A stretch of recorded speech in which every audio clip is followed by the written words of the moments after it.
Airplane's gone.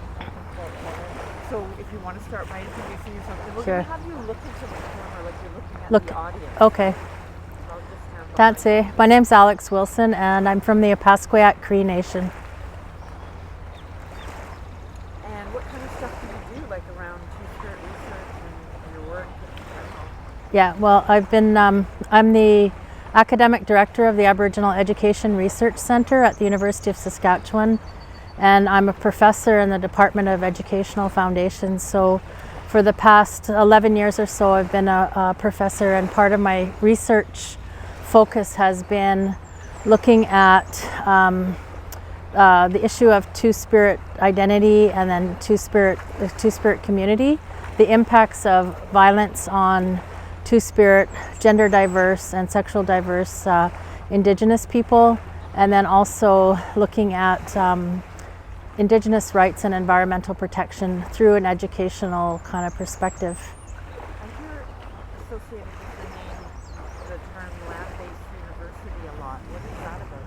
Yeah, so over the past decade or so, there's been a movement within First Nations and Indigenous communities to validate our understanding and connection to our lands, which includes water and all the other things associated with land. So land and all of our other relations. And although we've always had that connection since the beginning of our time, many of those connections are severed by colonial policies. And some people refer to that as genocide or cultural genocide, or the severing of knowledge systems, which is epistemicide. So land-based education seeks to reconnect those disconnections that have happened because of government policy, and then also interpersonal impacts as well. Amazing work. What would you think, getting to the subject of this video that we're making, what would you think is like the biggest challenge for Two-Spirit community members, genderqueer, Indigenous people, especially when they're survivors of violence? Yeah. So because of the way that misogyny, cissexism, transphobia, homophobia, racism, classism, ableism, all of those different forms of oppression, the way that they intersect impacts bodies in asymmetrical ways. So there's certain people that have been impacted or oppressed more by governmental policies and then their kind of fallout than other folks. While some people benefit, other people are harmed by it. So it tends to be Two-Spirit or trans or queer identified Indigenous people who really feel the brunt of all of the violence that's happened. And so people either internalize it or externalize it. And so we see very high rates of different population health indicators that show such as suicide, interpersonal violence, and then systemic violence and racism as well that people are subject to within the healthcare system, within the education system, within CFS, within all these institutions that are created by the state, basically. So you mentioned a term that not maybe everybody is familiar with. What is cissexism? Cissexism is so for people who are cisgendered, meaning that they are everything. I actually don't know how to explain that. People that don't identify as trans or non-binary, that people that have never had to think about their gender identity, their gender identification, or their sexual identity and sexual identification, there's a privilege that goes along with that. So cissexism is the same as heterosexism, meaning that there's certain bodies that have privileges where you don't even have to think about how people will perceive you or treat you in the world. So someone once said to me, and I'm not sure if this is correct, but is it when the way you identify sort of matches the way people perceive you by your because of your appearance? It could be, yeah, that's part of it, but there's even more to that because it's so complicated because people change all the time, right? People's interaction with each other can change on a daily basis, but it can also change depending on the environment you're in, and bodies change as well. So, for example, when women get older, their hormonal levels may change. Now, that doesn't mean that they're transgendered or transgender. That, you know, so there's different levels of understanding of what trans is, and but cissexism would be when people don't even have to worry about that or don't have to think about it. It's that they go through life without even having to look things up, you know, to find out what these words mean. So since we're talking about words and terms and definitions, can we like maybe talk about what does two-spirit mean? I know that it means different things for different people, but Yeah. can we talk about that a little? So two-spirit is a term that came about in the early 1990s. So it's a very recent term in relation to how long our Indigenous languages have been around. The term is a reference to an identity, but also a community. So it can refer to an individual, but also can refer to a community of individuals or a social movement that emerged out of the 1990s around sexual and gender diversity. And so it's not synonymous with saying trans, or it's not synonymous with saying LG, lesbian or gay or bi. It's a term that has a number of different contexts and meanings, but the term is changing as well. So that's another thing to remember, that it's contextual, not definitive. What are some other terms that people identify with? So people may use the term queer. So Indigenous people, particularly people who didn't grow up in an urban area, they may not have heard the term two-spirit before. So if people are using that term, that could be confusing. So a term that people may use is gay, or non-binary is another term, or fag. Like, you know, there's many different terms that people will use, and they may not be necessarily terms that are appropriate, that people would find appropriate, but in some small communities, that's the only term that they may know in English. So to resist judgment on the kind of vocabulary that people have is really important. So because of the social movement of two-spirit people, there has been a lot of education around what two-spirit means, and particularly lately around two-spirit identified youth.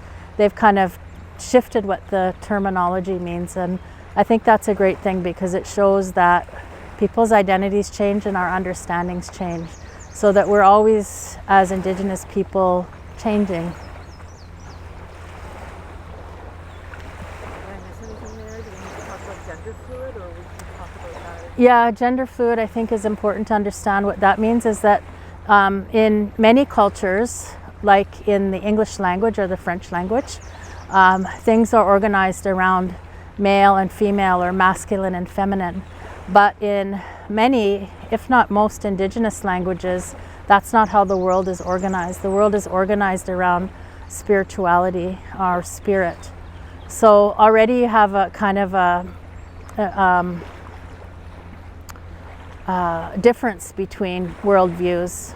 So if somebody's raised in a setting where their gender is not necessarily set in stone, where they're allowed to, or they're encouraged to play many host of different genders or gender importances, and then they're put in a setting where there's a very strict gender binary code, or people are regulated or moved or divided in rooms by a strict binary, then it can be really uncomfortable.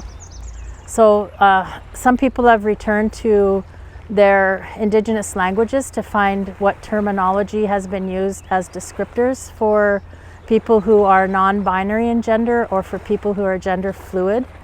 Like water, their gender may change from day to day or over time.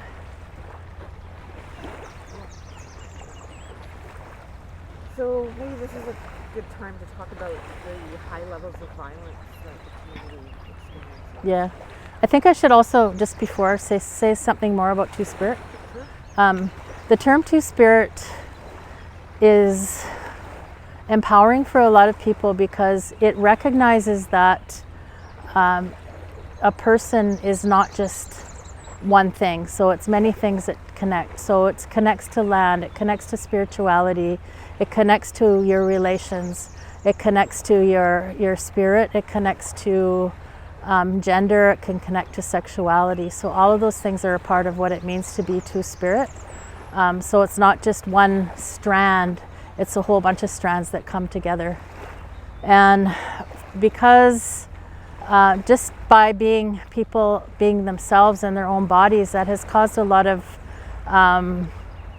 distrust or fear from people from cultures where that has not been accepted. So one of the first things that happened when European explorers came to North America is that they were really confused by a range of genders that appeared in the indigenous peoples, especially in the first places where they landed in the Caribbean.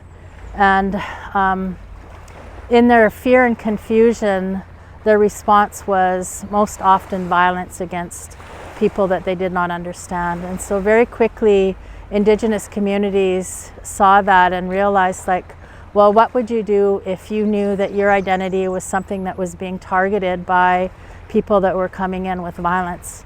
You would either hide, or you would hide who you were, or you would internalize it, take it out on yourself and enact violence on yourself, or maybe people in the community would internalize it as well and enact violence on you. So on an individual level, that's how it can happen. But if you think about over the course of hundreds of years and the impact of all of that, you can see how just one little drop of violence has a ripple effect or kind of a tsunami effect. And so that's what we're dealing with today, is a phenomenon or a crisis where we are seeing Indigenous, not just Indigenous Two-Spirit queer youth, but also adults and elders committing suicide at really high rates. And those rates have not changed over the past 25 years that I've been looking into this as a focused research. And so I think that just by looking at that one indicator, suicide, you can see the tremendous impact that an intersection of different forms of violence have on one subsection of the population. And then you add into that systemic violence from, institutions. Yeah, there's a plane overhead. It's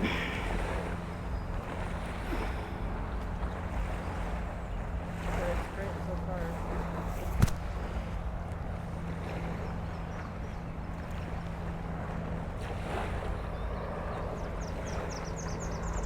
Another plane coming.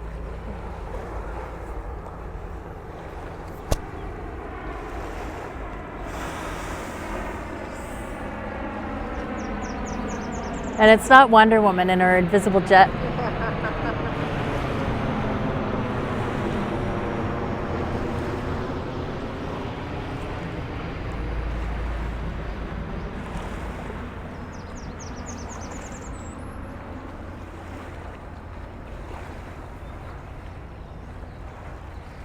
You're just talking about institutional violence. Yeah, so there's been a massively intense focus of violence on certain bodies through institutions of social control. So the institutions that control our everyday activities, that things that people have to interact with every day, like the healthcare system, like the transit system, like the legal system, child and family services maybe. So each of those are an institution that in some way controls the way that we behave every day or act every day. And if you think about little acts of aggression or violence, microaggressions are called, and the cumulative effect on a body is that it's not like little by little people can kind of dissipate it. It's kind of like the cumulative effect is traumatic for many people. So that's the kind of violence that Two-Spirit people are dealing with in almost every system that you can imagine, in a city, in our own communities, in our own First Nations, in rural areas and remote areas. And what about just violence enacted by individuals? Like what kind of situations do arise in that sense, like over the internet or during work? One of the most compelling and disturbing statements I heard. Another plane. So idyllic with the sound of the water and the birds. I know, Yeah. and the planes. The violence. Yeah. It's like, there it is right there. Environmental violence.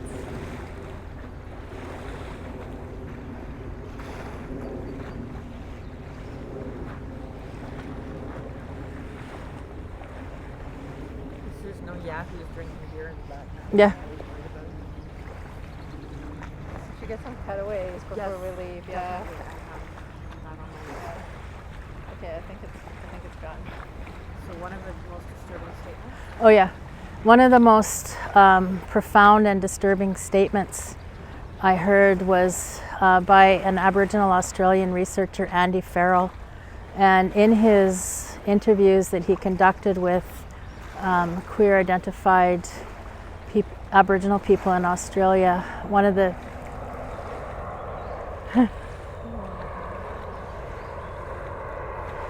there's a lot of air traffic out of there.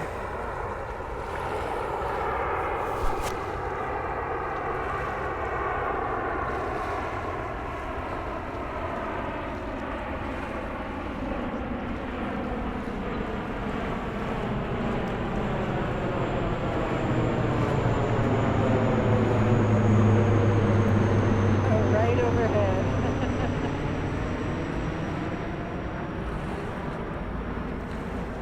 Okay. I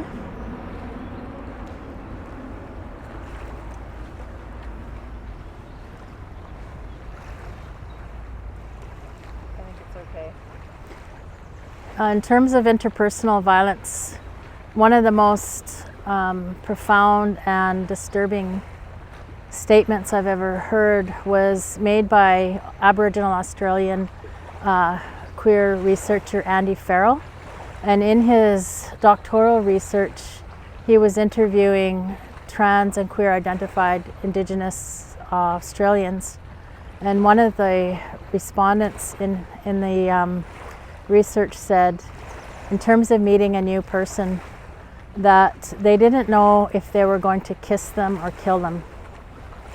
And I think for those of us who have been a part of the queer Two-Spirit community specifically, that statement is, there's such truth to that, because many of us have had ourselves experience violence from an intimate partner or from a family member, and even more shocking is, from a lover or a potential lover.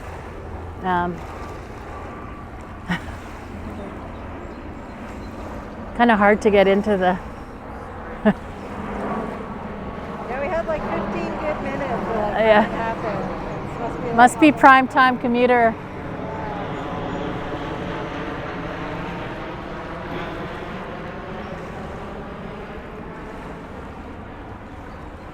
Okay, so that it's not a statement that's unfamiliar to many of us, because we know the reality of the lives that we've led and that our friends have led, and in terms of intimate partner violence, even violence from family members, community members, and then violence from maybe potential lovers as well, has led to deaths of many of our friends. And that's one of the reasons why the issue of murdered and missing Indigenous women should include Two-Spirit and trans people within that spectrum, because often it's just accepted that people should experience violence because of their identity.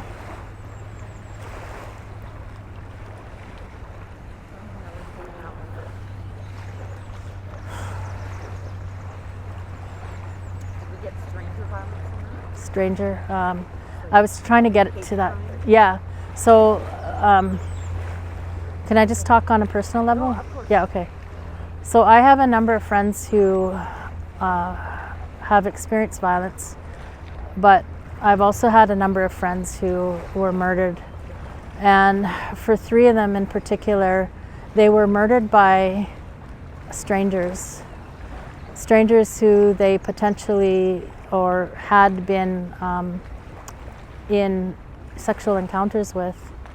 And I think that for trans and two-spirit people, the level of violence from complete strangers is even something that people have to think about even when they're walking down the street. So gay bashing or trans bashing, they're very common forms of violence that we face. So now I would shift to what happens when people survive those acts of violence and they seek assistance. Right, yeah. So another level of violence that's enacted on the bodies of two-spirit and trans Indigenous people happens when they go to seek help from a mainstream or even an Indigenous organization. Is that one, they're not believed often, they're questioned, their behaviors are questioned, their identity is questioned, their gender is questioned. So that kind of questioning is a form of silencing, it's a form of distancing, it's a form of marginalizing people. So many people don't go to mainstream organizations for assistance, first of all. And when they do, they're very reluctant to or don't feel safe in many instances. So it's really important that a person is validated in the identity that they present or the identity that they wish to be or say that they are. That any kind of service provider should be aware that they may be the only person that person is coming to or will have contact to. So it's a pivotal and powerful position to be in if someone comes to you and shares that they have experienced violence, because you have the power to direct the potential impact of helping that person heal, or to continue with some kind of legal process to try and find out the perpetrator, or to try and make some kind of policy change even.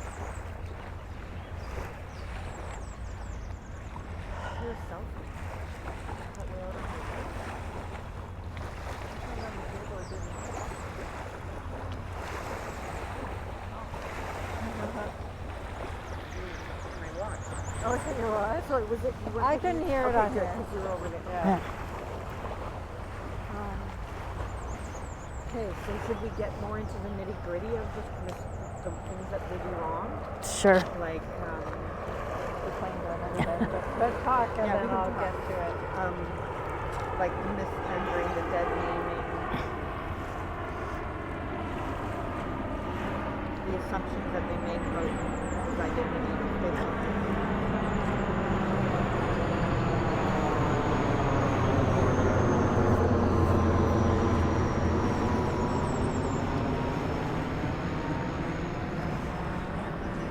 about Wanda's care.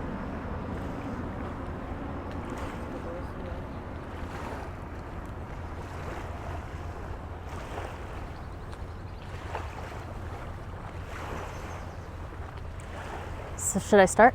Okay.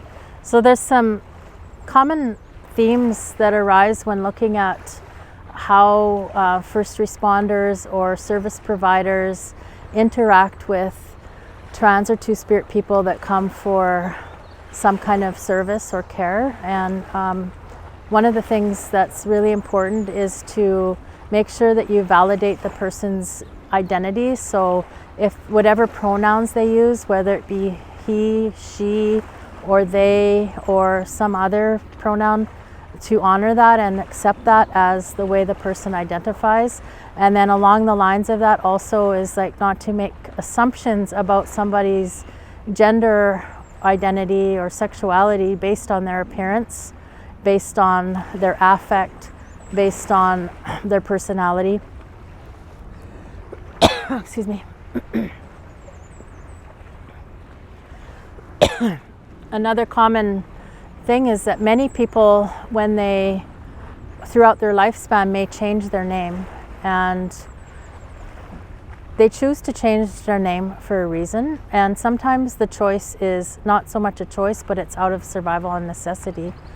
And for the people that do have a name change, whether it's legal or not, or whether they just do it informally within their family or personal circles, it's really important to honor and validate the name that that person chooses to use. So whether it's after a person is deceased even, or while a person is alive, it's important to honor that, because that is the name that they've taken for themselves or been given through ceremony or some other way that they've taken that name. Some people refer to the old name as a dead name. Others may not use that term, but just to be aware of the terminology that you may hear.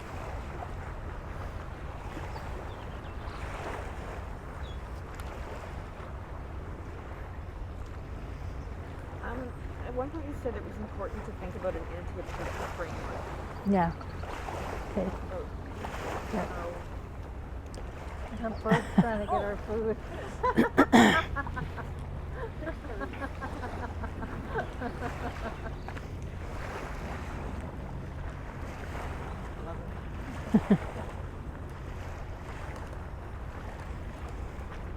Yeah, and the concept of intersectionality. Yeah. So looking at the way, looking at and examining and analyzing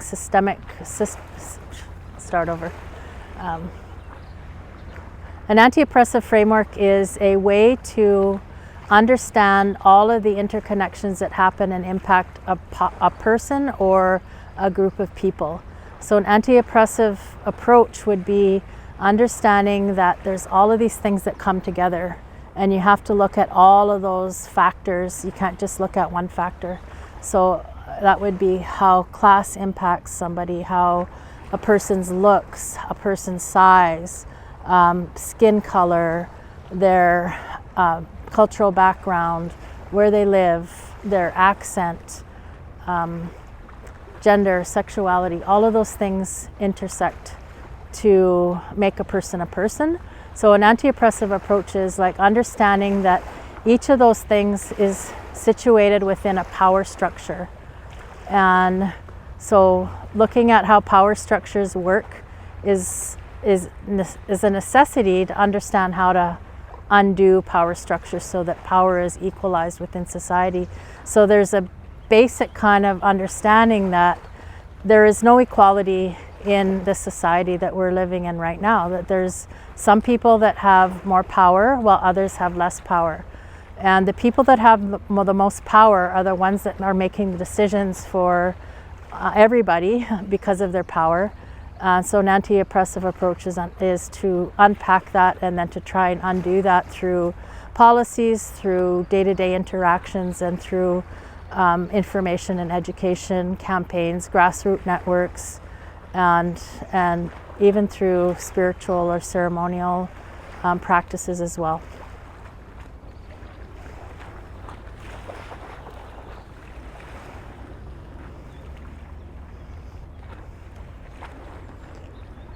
So a lot of the folks that we've talked to have said that really it comes down to basic acceptance, just accepting people for who they are and just respecting that.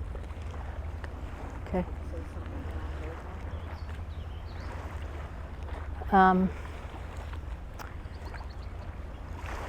In Canada, over the past 20 years, there's been this narrative of everybody's equal. Canada's a diverse place to be, and if we just respected everybody, everything would change. Well, the truth is that would happen if people just respected each other, but the reality is there's so many different power structures that are happening that that doesn't happen. Certain people keep benefiting while others keep getting pushed down. So at the heart of it, though, in interpersonal interactions, respect and empathy, I think, go a long way.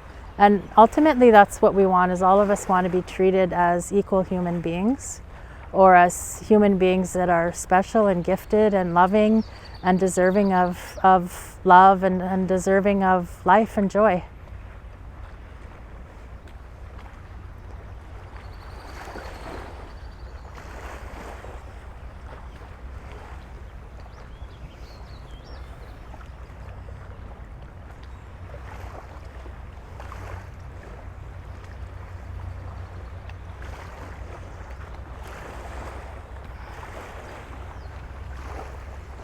I think we have got a lot of really good stuff. I guess now might be the time to think about if we were speaking to an Indigenous agency. Okay. specifically, or if you were like speaking to an elder or to someone who organizes ceremonies. And Yeah. with the feeling that people were Okay. So, like, are there some messages that you would have specifically Yeah. for the community, Indigenous community? Yeah. Speaking to a community member, an Indigenous community member, or a colleague, or an elder, or a ceremonial leader, from my personal experience, I think, shit.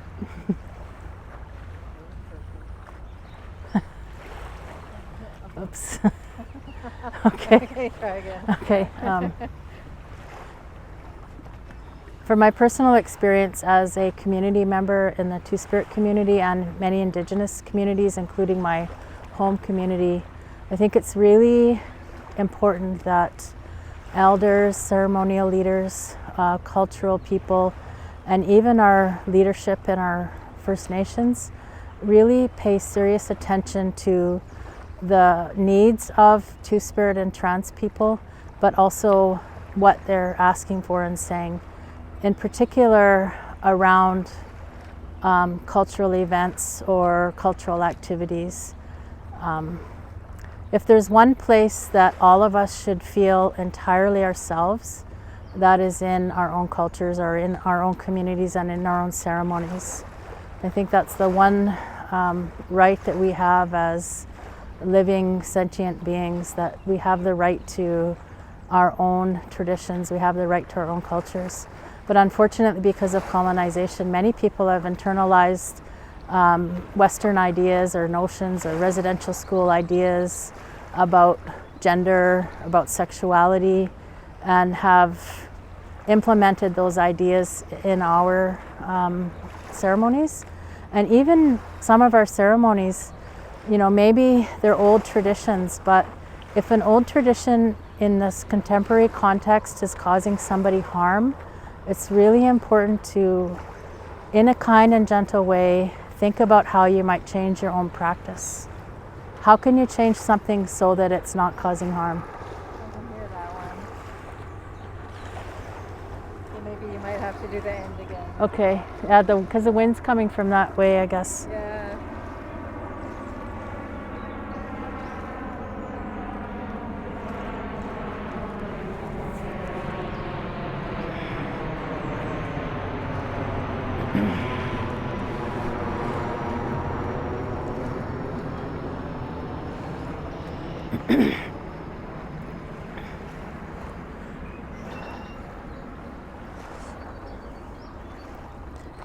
A difficult and sensitive conversation that all of us need to have is around how sometimes our own cultural activities and ceremonies might exclude or make some people feel not welcome or minimized. And if there's any one place where each and every one of us should feel grounded and like we belong, it's in our own cultural ceremonies. So we have to have these important conversations in a loving and gentle way with our peers and with our cultural leaders, to think about how our own ceremonial or cultural practices, how they are helping people, but how they also might be harming people. And whether a tradition is new or whether it's happened for generations and generations, if something is harming a community member, then I think we need to really think about how we can make changes to that practice so that it can be life-giving rather than leading to life-taking. A lot of people were sharing that there's this extreme hostility on the part of like Indigenous community staff and agencies or who are involved in ceremony who actually speak about Two-Spirit people as if they were desecrating the ceremony. Yeah. Yeah. Maybe if we could speak to Yeah. involving Okay. The degree to which colonization has impacted our own practices is really insidious. To the extent where some people feel like just the presence of someone who identifies as Two-Spirit is going to desecrate a sacred space, or a woman being present is going to desecrate a sacred space. Well, we have been on this planet for a long enough time to know that women don't desecrate sacredness and Two-Spirit people don't desecrate sacredness. So I think if you get some cutaways of boats, it's okay too. Yeah. Yeah. okay. I know, I'm just waiting for this plane to go. I don't think that's fine. Oh, it's a boat. Yeah, it's a boat. Okay, okay. We'll go. Where was I going with that one? Just the presence of a Two-Spirit. We've been on the planet long enough. Yeah. So even though the term Two-Spirit is recent, the identity of Two-Spirit people or gender non-binary people or gender queer or gender fluid, queer people have been on the planet just as long as everybody else. In fact, we're part of humanity. So for some people to say that the presence of a Two-Spirit person in the ceremony is desecrating a sacred space, I think is a really poignant demonstration of how people internalize the messages of violence against queer people and Two-Spirit trans people from the broader society, from Abrahamic religions and other forces that have been assimilated or that have been forced upon us through governmental policy.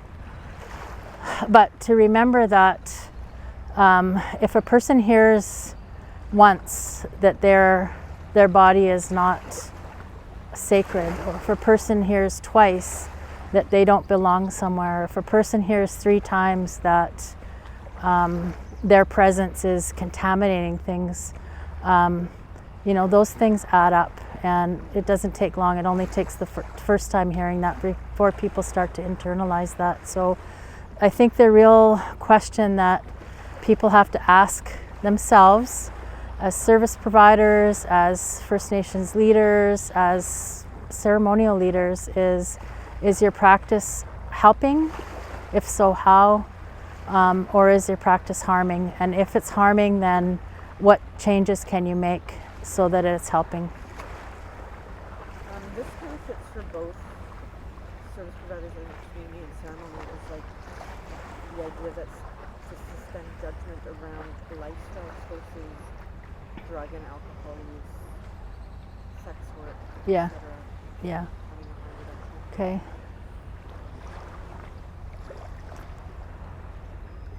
One of the most effective strategies for supporting trans and Two-Spirit or gender non-binary people is to suspend your judgment around their bodies, around their actions, around their behaviors, around their lifestyles, around what they do during the day, around what they do during the night, because every single aspect of our lives has been regulated either through policy or through people's practices.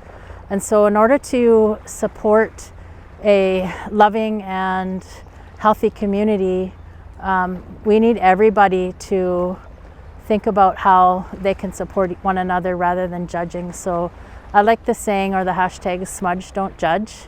And part of that is an approach that is an approach that is not going to make people feel ashamed or shamed by what they do or who they're with or what they put in their body or what they put in their mouth or what. That was really visual. Yeah, sorry, got carried away there. My fantasy life interfered there.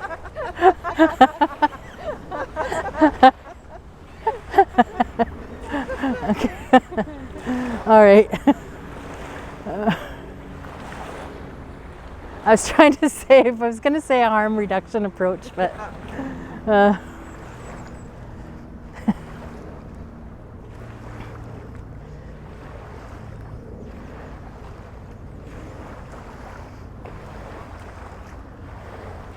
it's important to take a harm reduction approach, which means thinking about how practices can cause less harm rather than judging people and regulating every aspect of their lives.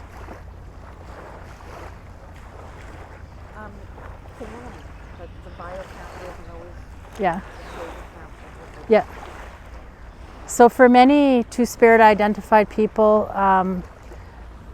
they've had to disconnect from their biological family, either by choice or either they were taken by the state or because of violence, not choice. So for many of us within the community, our family is our chosen family. So we choose who we want to be with, who we want to spend our time with, who we trust, who we love.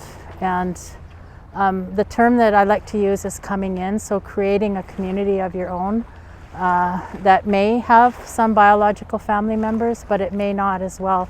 So it's really important to realize that when you need to contact the loved ones of someone who's missing or someone who has been murdered, that you may have to go beyond just the nuclear family or the biological family. In fact, the nuclear or biological family may be part of the violence that that person has experienced in their life. There's a plan coming in, but I think we've got everything. Yeah. I just want to get just stand there because I want to try something. Were there any questions that I missed? I think we got off to a little rocky start there because I couldn't get in the groove, but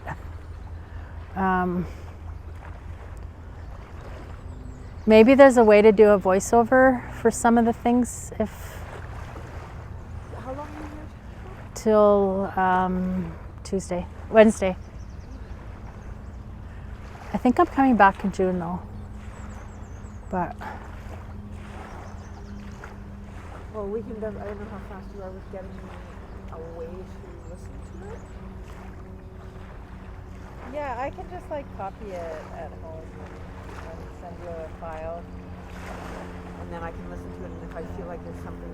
And I Yeah. also have an audio recorder. We can just record just audio. yeah. If we notice 'Cause- that there's something missing by Yeah. Wednesday, before Wednesday, then we can. Yeah, or if it could have been said better, because I feel like I couldn't quite get into it.